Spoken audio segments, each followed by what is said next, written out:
Social মিডিয়ার ভিতরে আজ ঢুকতে পারি না মিথ্যা গল্পের দ্বারা।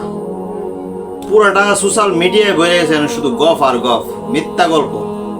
আজকে আপনাদেরকে কোরআন থেকে সত্য ঘটনা আল্লাহ তাআলার বয়ান শোনাবো, যেটা কোনো মিথ্যে গল্প না। মুসা আলাইহিস সালাম যখন ফেরাউনের কাছে দাওয়াত নিয়ে গেছেন, দাওয়াত নিয়ে যাওয়ার পরে ওই ফেরাউন বিভিন্ন জাদুঘরকে একসাথে করছেন, আর ওই এখান থেকে প্রায় 70,000 জাদুঘরকে একসাথে করছেন।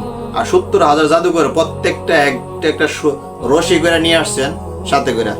আর রশিগুলিকে যখন ছাইরা দিছে তখন 70,000 জাদুঘরের 70,000 সাপ একসাথে বিলবিল করে মুসা আলাইহিস সালামের দিকে যাচ্ছে। তখন মুসা আলাইহিস সালাম তার হাতের লাঠিটা ফালা দেওয়ার পরে বড় এক আজদা সাপ হয়েছে, আর ওই আজদা সাপ পুরা 70,000কে একবারে হা করে গিলে ফেলছে। এটা কোনো মিথ্যা গল্প না, কিন্তু এটা কোরআনের কথা, নবী আল্লাহ তাআলা আমাদেরকে বয়ান করছেন।